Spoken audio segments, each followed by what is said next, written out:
Assalamualaikum warahmatullahi wabarakatuh. Baiklah, kami dari kelompok 2. Di sini kami akan menjelaskan tentang analisis model teori Murray-Bowen dan Jay-Haley, yang mana beranggotakan yang pertama Arapi, yang kedua Dea Maitania, yang ketiga Duyana Putri Cahyaningrum, keempat saya sendiri Melda Aprianti, yang kelima Miftah Huraini, yang keenam Purna Maria Lestari, yang ketujuh Yera Eme Serina Sebayang.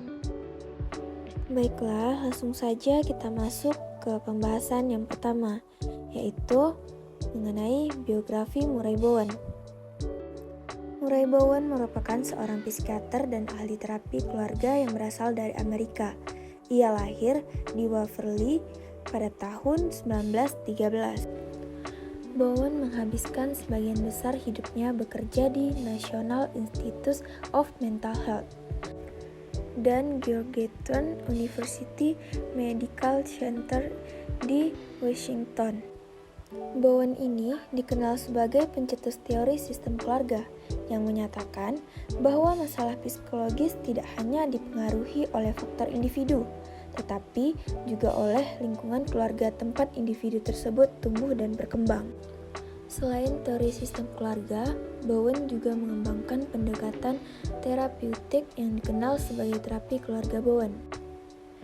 Tujuan dari pendekatan ini ialah untuk membantu individu memahami pola dan dinamika dalam keluarga dan mengembangkan hubungan yang lebih sehat dan baik dengan anggota keluarga yang lain.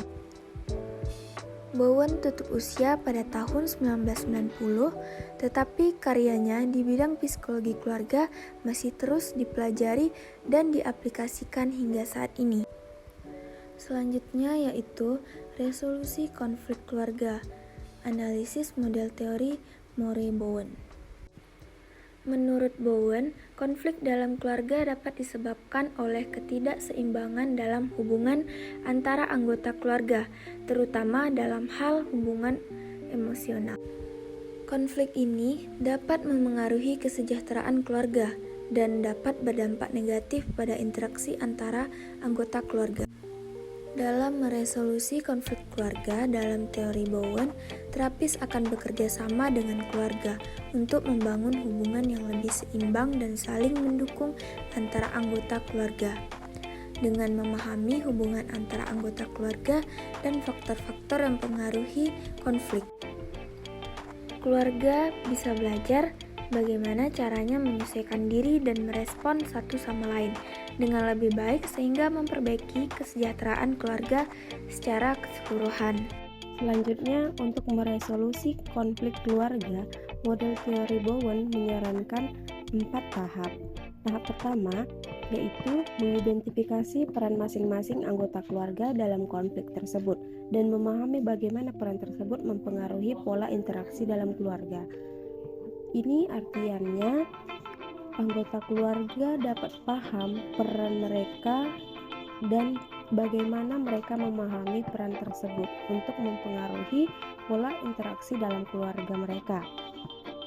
Selanjutnya tahap kedua, memahami pola interaksi dalam keluarga. Hal ini melibatkan pengamatan tentang cara setiap anggota keluarga memberikan respon terhadap keluarga lain dalam situasi konflik. Tahap ketiga, mengevaluasi faktor-faktor yang mempengaruhi pola interaksi tersebut.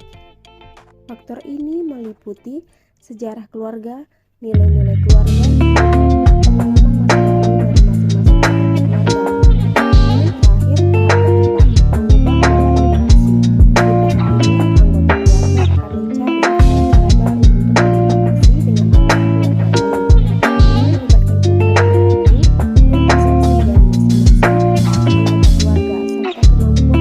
Di tahap ini, anggota keluarga akan mencari cara-cara baru untuk berinteraksi dengan anggota keluarga lain. Ini melibatkan perubahan perilaku dan persepsi dari masing-masing anggota keluarga serta kemampuan memahami dan menangani emosi mereka.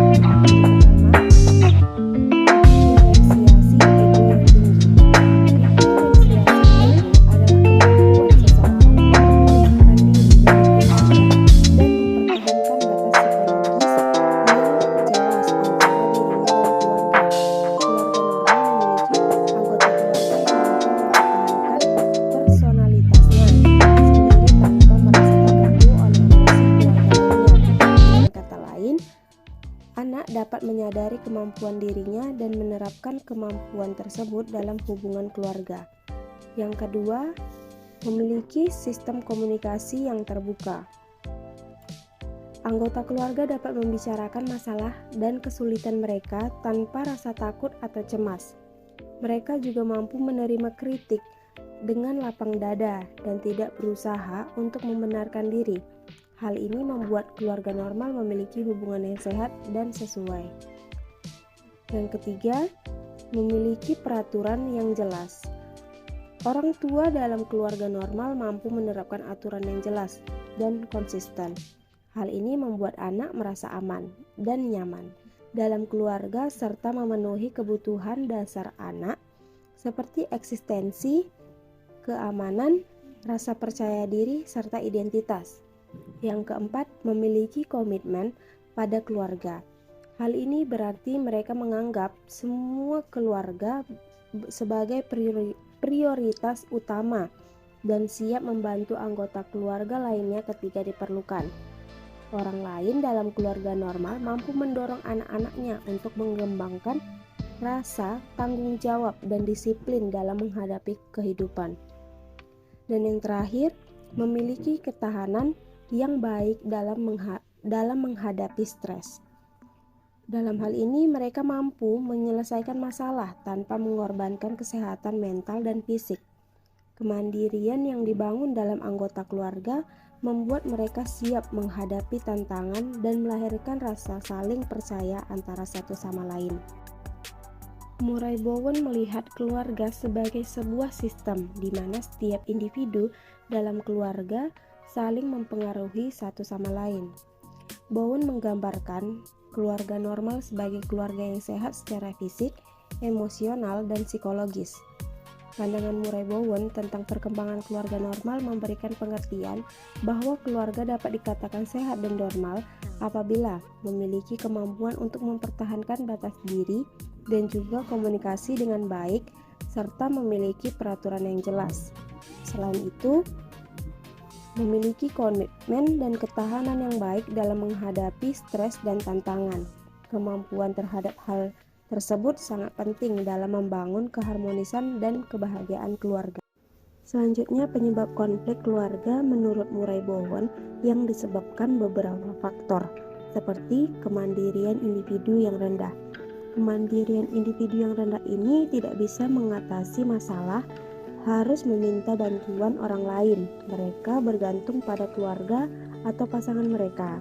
Terus, ada juga faktor kurang komunikasi, di mana sebenarnya dalam keluarga memang harus ada komunikasi dan keterbukaan agar tidak ada kesalahpahaman. Ada juga faktor perbedaan nilai dan harapan dalam pengambilan keputusan. Ada juga faktor tidak mampu keluarga dalam mengatasi perubahan dan tantangan kehidupan. Terakhir, faktor gangguan emosional seperti depresi, kecemasan, atau kekerasan dalam keluarga. Contoh kasus pada perkembangan keluarga normal, serta analisisnya menurut teori Murray Bowen. Keluarga A terdiri dari pasangan suami istri dan 3 anak usia 7, 10, dan 13 tahun. Suami bekerja sebagai manajer di sebuah perusahaan, sedangkan istri menjadi ibu rumah tangga yang mengurus anak-anak. Keluarga ini memiliki tingkat sosioekonomi yang baik. Namun, dalam beberapa bulan terakhir terjadi ketegangan dalam keluarga. Suami selalu merasa kelelahan dan cemas karena pekerjaannya yang semakin menumpuk. Sedangkan istri merasa kesepian dan terjebak dalam rutinitas yang monoton. Anak-anak seringkali bertengkar dan merusak barang-barang di rumah. Menurut teori Murray Bowen, terdapat beragam faktor yang dapat mempengaruhi perkembangan keluarga, seperti lingkungan, nilai-nilai keluarga, dan sejarah keluarga. Dalam kasus keluarga A, terdapat faktor-faktor yang menjadi penyebab permasalahan, antara lain faktor internal dan eksternal. Faktor internal berkaitan dengan hubungan antar anggota keluarga, seperti ketidakharmonisan dalam keluarga atau kondisi psikologis individu anggota keluarga. Faktor eksternal berkaitan dengan lingkungan dan hubungan keluarga dengan masyarakat atau lingkungan di sekitar mereka. Dalam situasi tersebut terdapat tekanan tanggung jawab kerja yang besar pada suami, sehingga membuatnya merasa lelah dan cemas, yang kemungkinan mempengaruhi kondisi psikologisnya. Sementara itu, istri merasa kesepian dan terjebak dalam rutinitas yang monoton. Hal ini diperkirakan merupakan akibat dari kurangnya keterlibatan keluarga dalam kegiatan bersama. Anak-anak yang bertengkar dan merusak barang-barang di rumah mungkin dipengaruhi oleh kurangnya perhatian dan keterlibatan orang tua. Analisis menggunakan teori Murray Bowen. Dalam teori Bowen, terapi keluarga bertujuan untuk membantu keluarga mengembangkan sistem hubungan yang sehat dan saling mendukung. Dalam kasus keluarga A, terapi keluarga dapat membantu mengidentifikasi faktor penyebab permasalahan dan mengembangkan strategi untuk merekonstruksi hubungan yang lebih baik di antara seluruh anggota keluarga. Oleh karena itu, kesadaran akan pentingnya keterlibatan dan pengembangan sistem hubungan yang baik harus menjadi fokus terapi keluarga. Hal ini dapat dicapai dengan meningkatkan peran orang tua dan melibatkan anak-anak dalam kegiatan keluarga, sambil menentukan prioritas dan seimbang antara pekerjaan dan kehidupan keluarga. Selanjutnya adalah resolusi konflik keluarga menurut analisis model teori J. Haley. Yang pertama yaitu biografi J. Haley. J. Haley adalah seorang terapis keluarga dan penulis terkemuka dalam bidang terapi keluarga dan hipnoterapi. Ia lahir pada tanggal 19 Juli 1923 di Midwest, Amerika Serikat. Dia menyelesaikan gelar sarjana di University of California, Los Angeles, dan di Berkeley, dan gelar master di bidang komunikasi dari Stanford University. Haley memulai karirnya di bidang psikiatri pada tahun 1950-an di California, Amerika Serikat. Di sana, ia bekerja sama dengan gurunya, Milton Erickson, yang merupakan tokoh penting dalam bidang hipnoterapi. Seiring dengan berkembangnya ilmu psikologi dan terapi keluarga, Haley menjadi semakin terkenal sebagai salah satu pakar yang sangat berpengaruh dalam bidang tersebut. Karya Haley yang paling terkenal yaitu buku berjudul Strategies of Psychotherapy yang diterbitkan pada tahun 1963. Buku ini menjadi salah satu referensi penting bagi para terapis keluarga di seluruh dunia. Seluruh buku Haley dijadikan acuan dan sumber belajar bagi para terapis dan mahasiswa psikologi di seluruh dunia. Haley meninggal dunia pada tanggal 13 Februari 2007 di California, Amerika Serikat. Selanjutnya, terdapat beberapa tahap dalam model teori J. Haley dalam menyelesaikan konflik keluarga. Yang pertama, identifikasi masalah utama. Tahap pertama adalah mengidentifikasi masalah utama yang menjadi akar dari konflik keluarga. Identifikasi tersebut umumnya dilakukan dengan mencari akar masalah melalui wawancara dan observasi terhadap interaksi keluarga. Yang kedua, menyusun rencana. Setelah masalah utama diidentifikasi, keluarga harus bersama-sama menyusun rencana untuk menyelesaikan masalah tersebut. Rencana tersebut harus mempertimbangkan kebutuhan dan keinginan semua anggota keluarga dan dapat diimplementasikan dengan mudah. 3. Memiliki strategi komunikasi yang tepat. Strategi komunikasi yang tepat sangat penting dalam menyelesaikan konflik keluarga. Keluarga harus memiliki strategi komunikasi yang efektif dan memastikan bahwa pesan yang disampaikan jelas dan terbuka. Yang keempat, menerapkan strategi. Keluarga harus mengimplementasikan rencana dan strategi tersebut. Tahap ini membutuhkan kerjasama dan komitmen dari semua anggota keluarga. Yang terakhir, memantau dan mengevaluasi. Keluarga harus memantau dan mengevaluasi keberhasilan penerapan strategi tersebut. Hal ini penting untuk memastikan bahwa masalah utama telah diatasi dan konflik keluarga telah diselesaikan. Selanjutnya ada namanya resolusi konflik keluarga, analisis modelan teori J. Haley. Yang pertama, salah satu teknik yang digunakan oleh J. Haley dalam terapi keluarga adalah model terapi konstruktif kolaborasi, di mana orang tua membentuk suatu anak dalam kegiatan perkembangannya. Orang tua menunjukkan pembentukan, pandangan, atau tindakan yang dapat merubah pikiran anak menjadi yang lebih baik dan dapat menyelesaikan masalahnya untuk hari ini dan ke depannya. Yang kedua, di mana terapis bertindak sebagai mediator antara anggota keluarga untuk membantu mereka menemukan solusi untuk masalah mereka dengan menciptakan ide-ide baru dan memberikan dukungan kepada keluarga. Maksudnya di sini adalah orang tua memberi ide atau wajangan kepada anaknya untuk menggapai cita-citanya sesuai dengan apa yang diinginkannya dan mensupport anak tersebut.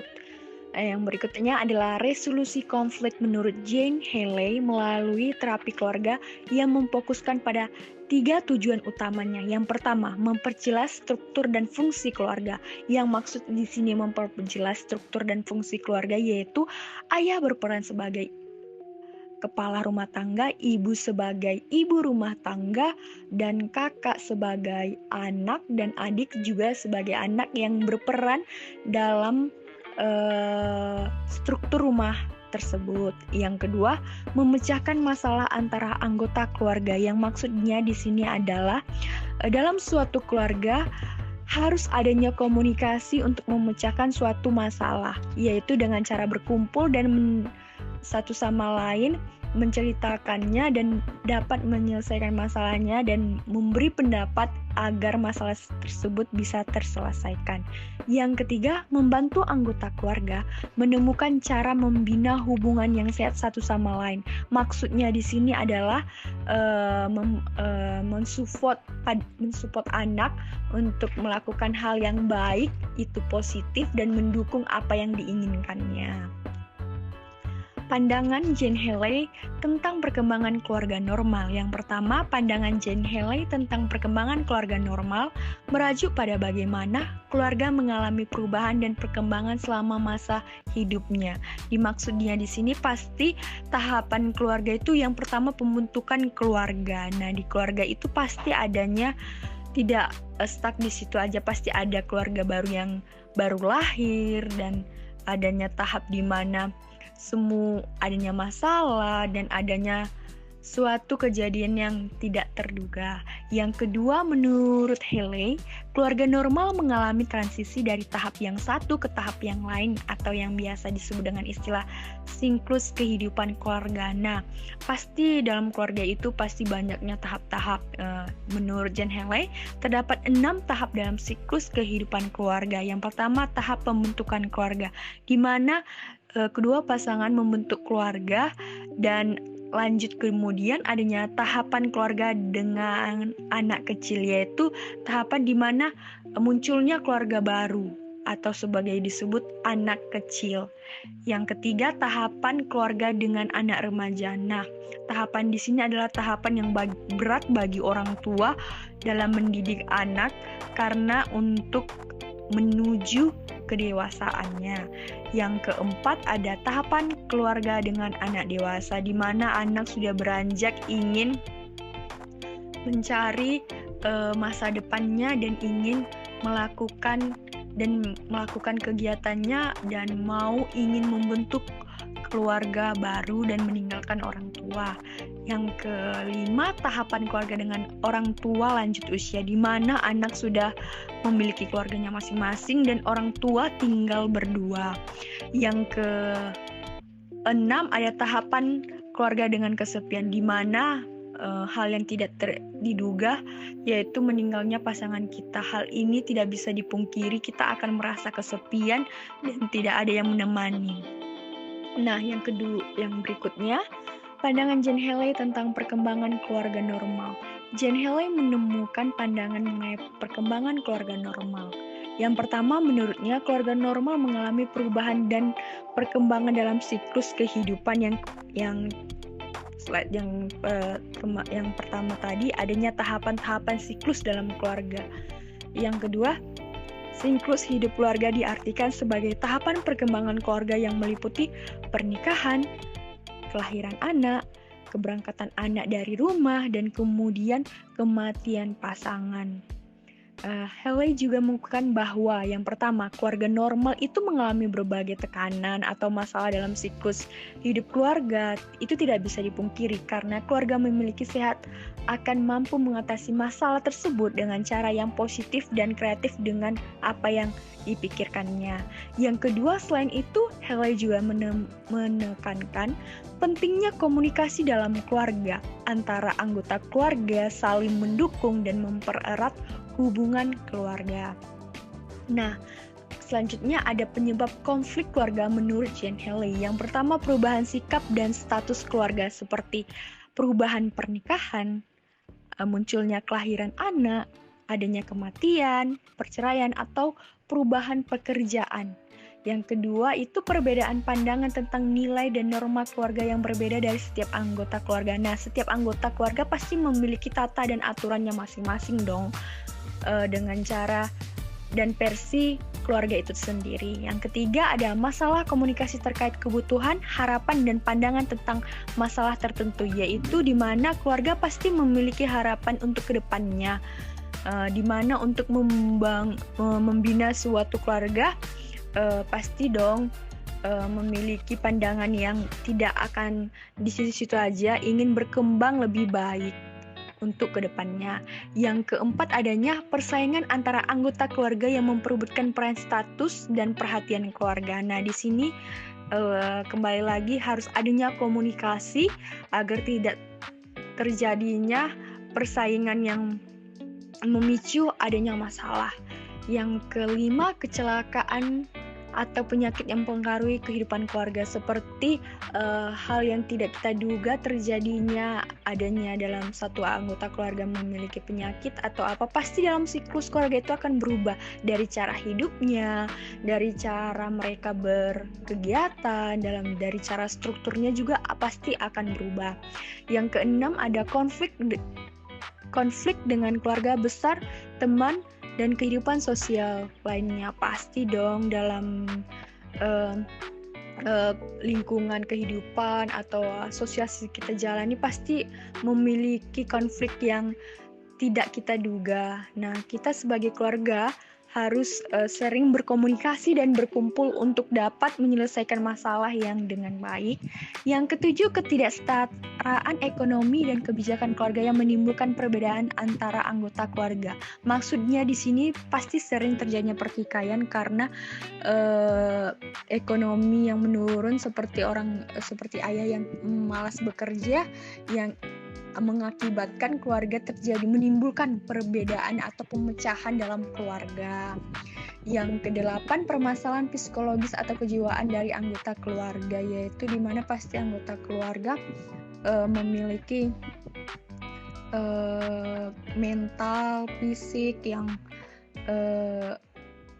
amarah atau yang tidak, sesuatu yang emang dalam keluarga itu memiliki permasalahan itu timbul karenanya kurangnya komunikasi. Contoh kasus pada perkembangan keluarga normal serta analisisnya menurut teori Jaya Haley. Keluarga A yang terdiri dari ayah, ibu, dan 2 anak. Ayah yang bekerja di luar kota cenderung jarang pulang ke rumah dan kurang berinteraksi dengan keluarga. Ibu yang bekerja penuh waktu merasa kesulitan mengurus rumah tangga dan anak-anak sendirian. Anak pertama yang sudah berusia 16 tahun seringkali bolos sekolah dan terlibat dalam pergaulan yang kurang sehat. Sementara, anak kedua yang masih kecil seringkali merasa kesepian karena jarang bermain dengan teman sebayanya. Analisisnya, dalam pandangannya, Jaya Haley mengemukakan bahwa dalam perkembangan keluarga normal terdapat 3 tahap penting, yaitu tahap pembentukan keluarga, tahap kepemimpinan, dan tahap difusi identitas. Pada tahap pembentukan keluarga bersama-sama membangun hubungan dan menciptakan ikatan emosional yang kuat. Tahap ini seringkali kritis dan menentukan masa depan keluarga. Pada tahap kepemimpinan, keluarga mulai mengevaluasi kembali hubungan dan memutuskan siapa yang akan memegang peran kepemimpinan dalam keluarga. Pada tahap ini, kerap terjadi konflik antara anggota keluarga. Lalu yang terakhir, pada tahap difusi identitas, keluarga memutuskan cara mereka berinteraksi dengan dunia luar dan bagaimana mereka menemukan tempat mereka di masyarakat. Dalam kasus keluarga A, masalah terjadi pada tahap kepemimpinan. Ayah yang jarang pulang membuat ibu harus mengambil peran kepemimpinan dalam keluarga. Namun di satu sisi, ibu juga merasa kesulitan dalam mengurus rumah tangga dan anak-anak sendirian, sehingga membuat keluarga menjadi tidak teratur. Anak pertama yang sering bolos sekolah dan terlibat dalam pergaulan yang kurang sehat menunjukkan adanya ketidakharmonisan dalam keluarga. Muncul konflik antar ibu dan anak yang sulit diatasi. Dalam mengatasi masalah ini, keluarga dapat memperbaiki hubungan antar anggota keluarga terlebih dahulu pada tahap kepemimpinan. Ayah dapat lebih sering pulang dan berinteraksi dengan keluarga agar tercipta kerjasama dalam keluarga. Analisis menggunakan teori Jaya Haley. Ibu dapat mencari bantuan dari anggota keluarga lain atau profesional untuk membantu mengurus rumah tangga dan anak-anak. Sementara itu, anak pertama perlu ditekankan pentingnya pendidikan dan pembimbing agar tidak terjebak dalam pergaulan yang buruk. Yang ketiga, anak kedua juga perlu diberikan perhatian dan mendapatkan kesempatan untuk bermain dengan teman sebaya. Dalam model teori Jay Haley, keluarga A perlu memperbaiki tahap kepemimpinan yang berfungsi membagi peran dalam keluarga. Dalam tahap ini, keluarga A perlu melakukan kerjasama atau afiliasi dengan anggota keluarga lain dan profesional untuk membantu memperbaiki hubungan dalam keluarga. Dalam tahap ini, keluarga perlu menemukan pemimpin keluarga yang benar dan memperbaiki hubungan dalam keluarga untuk menjamin tingkat identitas keluarga yang sehat dan bahagia. Perbedaan pandangan Murray Bowen dan pandangan Jay Haley. Murray Bowen berpandangan bahwa keluarga merupakan sistem yang kompleks dan saling terkait. Ia berfokus pada dinamika keluarga dan hubungan antara anggota keluarga. Bowen memandang bahwa setiap anggota keluarga mempengaruhi satu sama lain dalam mengembangkan peran dan identitas individu mereka. Menurut Bowen, keluarga yang sehat adalah keluarga yang dapat mengatasi konflik dan masalah dengan baik, serta mampu menjaga keseimbangan antara hubungan individu dan kebutuhan keluarga. Jay Haley lebih fokus pada peran dan struktur keluarga. Ia berpandangan bahwa keluarga harus memiliki struktur yang kuat dan peran yang jelas. Haley lebih menekankan pada faktor luar yang mempengaruhi keluarga seperti lingkungan sosial dan budaya yang mempengaruhi perilaku dan kebiasaan keluarga. Menurut Haley, keluarga yang normal adalah keluarga yang memiliki fungsi dan peran yang jelas, serta dapat beradaptasi dengan lingkungannya. Baiklah, mungkin itu saja yang bisa kelompok kami sampaikan. Lebih dan kurang mohon maaf. Assalamualaikum warahmatullahi wabarakatuh.